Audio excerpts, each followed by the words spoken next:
Hi, how's everybody doing? It's Paul from Magpie 24/7 back again with another view from the van. Hope everybody's okay and looking forward to today's game, the final game before the World Cup. It's Newcastle taking on, of course, Chelsea at St James's Park. A huge game, but no matter what happens today, and let's hope it starts with a couple of Peter Kay tickets in the next hour or two, Newcastle will be in the top four. We will be in those Champions League places going into this winter break. What an amazing start of the season, you know. After so many injuries, after so many players missing, after not being able to name our strongest team yet, even still, to be in this position is absolutely fantastic, and it is a great opportunity for me. I think today, my personal view is it's a fantastic opportunity today to get another 3 points against a Champions League quality contender in Chelsea. You know, their form recently has been spluttering. You know, they've had some good results, but they've also lost against the likes of Southampton and Leeds.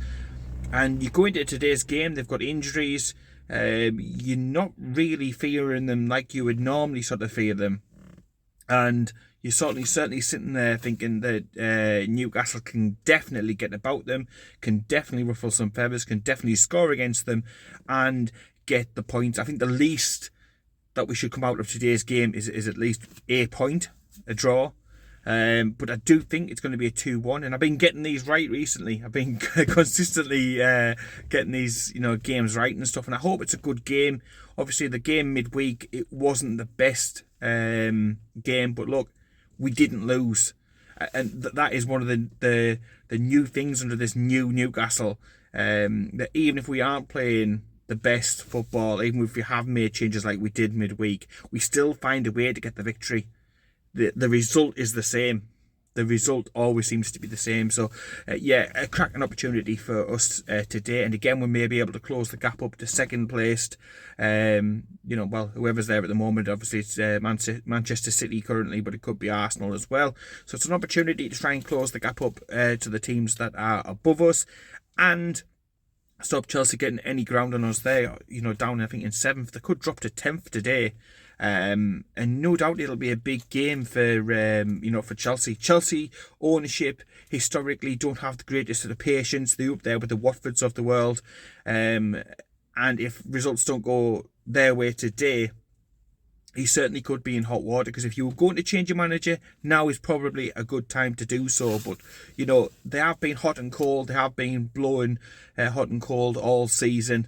But I hope they stick with them, because he's a good manager. There's no doubt about it. He left Brighton he's to take on the big job in a lot of the sort of same ways that Eddie Howe has. He's had a smaller club and then he's come up to a much bigger club. I hope they stick with him. He's a good manager, and I think he will get it right down there, no doubt about it. But it's just the amount of patience they demand, instant success at clubs like Chelsea. So it'll be interesting to see what happens there if, as what I'm predicting comes true, and Newcastle get the victory. 2-1. 2-1 is my little punt, my little hint for you today for today's game.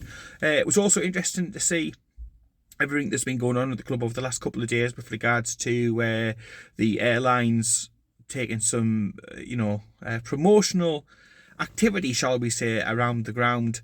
You saw it on all the advertising hoardings. You've seen them down. Of course, they've been on the bridges. That's just standard coming to Newcastle. You've got to get involved with the bridges and that sort of thing. Everybody's seen it now. The pictures are up on our social media if you've been under a rock for the last sort of 24 hours. But they were heavily linked with a sponsorship deal for us earlier in the year.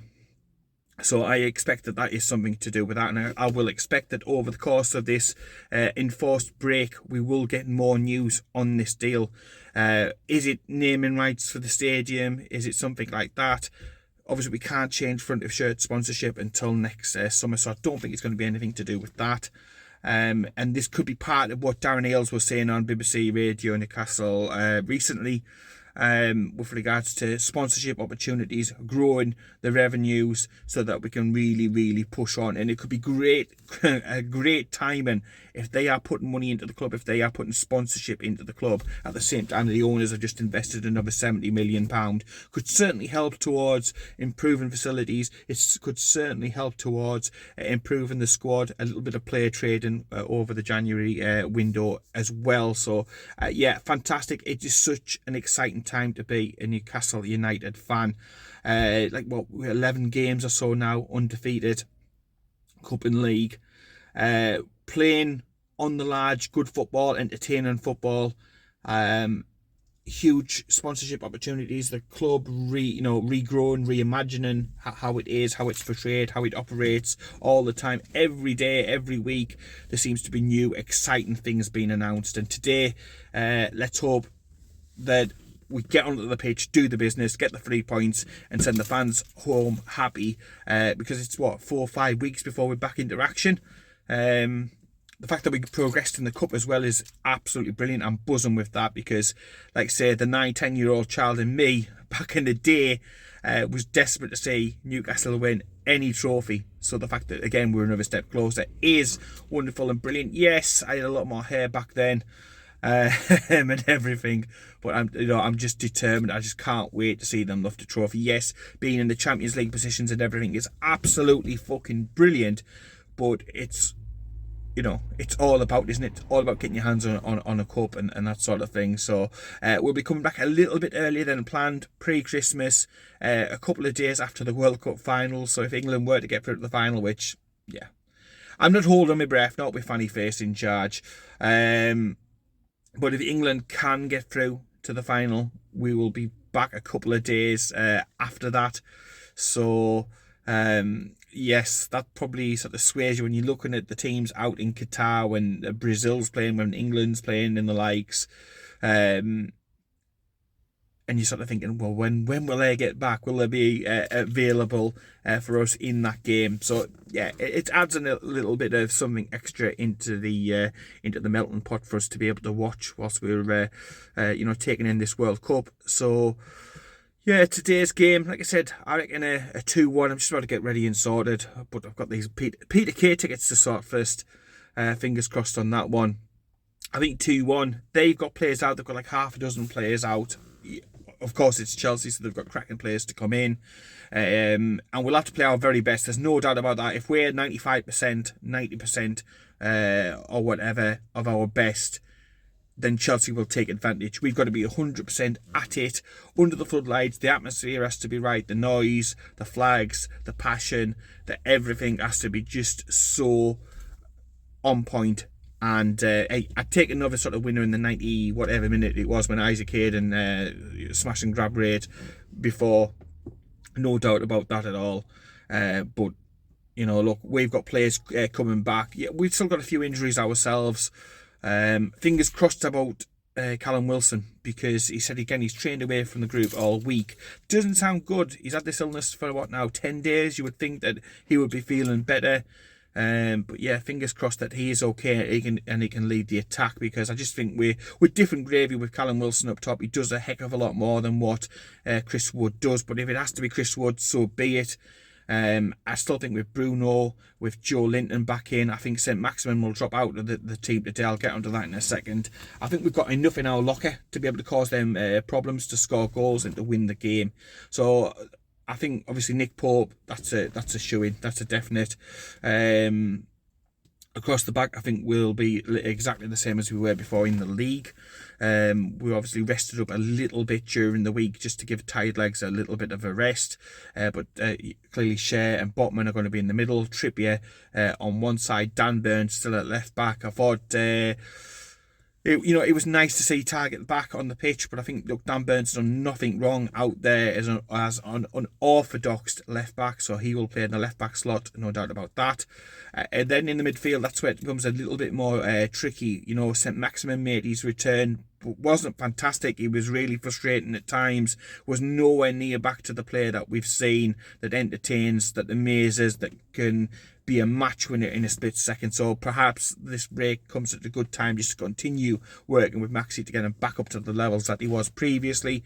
So I see Joe Linton coming back in on the wide left, and the three in the middle still being Bruno, Willock and Sean Longstaff. Miggy, of course, he'll come back in on the other side. And then up top, I'm hoping and praying about Callum Wilson, but I'm not convinced that he will start, with him, sort of training away from the main group and stuff like that. But look, he's done all the media things and everything. He's going to want another good performance, surely, before he goes away on that plane. Again, just to give the nudge to Southgate that you don't have to play fucking Harry Kane in every single bastard game, every single minute, especially when he's whining and complaining and bitching that he's fatigued. Unbelievable. But, it gives them an option. So if Wilson scores, Southgate's surely got to sort of think, well, I can rely on Wilson. I can start him in games, certainly in the group stages, and give Harry Kane a rest, and not be there as a guaranteed pick. And it keeps also as well, it'll keep Harry Kane on his toes, that he knows he needs to perform to be able to keep the likes of Callum Wilson out of the England team. The competition is always good, as we've found. And I'm looking forward, of course, to the transfer window that's going to be coming up shortly. And we talked about competition, and we talked about transfers, and we talked about improving the squad all the way. Can't wait. But yeah, that's what I think about the team. I think, St. Maximin will drop back down to the bench. And the next 6 weeks have to be used to get him back to, peak condition, peak form, because he just was not there. He wasn't at the races against Palace. Subsequently, we really struggled going forward, and we needed penalties to get by Palace, who just really sort of sat back, soaked it up, and were happy to try and take it to penalties, in my opinion. So yeah, let me know what you think down below about the score. Who's going to be playing today? Any sort of Eddie Howe type changes? Let me know what you think down below. But like I said, I am confident. I'm confident. I'm excited about the future. I like all these sponsorship deals coming in. I like the run that we're on, the form that we're playing. Looking forward to seeing a full strength Newcastle after this World Cup break, with the likes of Isaac back in as well. There's even more competition for St. Maximin for a starting place. He's got to pull his socks up. He's got to be able to produce the business. But Isaac, he's nearly back. And you've got to think that the other injuries to the likes of Ryan Fraser, Paul Dummett is injured again. Matt Ritchie too, they will be close to being sorted and back. A full strength squad for after the return. A January transfer window coming up as well, pretty much straight away after we return. Opportunity to improve the squad yet even more. And who knows, off the back of a good performance today, a good win today, it might just tempt the ownership to really push the boat out and chase the dream of not only European football, which I cannot wait to return to St James's Park, but Champions League football. You just never know. So it's about today. No doubt this Saudi airline, they will be corporate guests today. So again, it's all about schmoozing them, impressing them, enticing them into the club for the benefit of the progression of everything to do with Newcastle United. So happy days. Hopefully 3 points. Hopefully some Peter Kay tickets. I'll keep mentioning about that. Can't wait. 12 years, man. 12 years. Can't wait.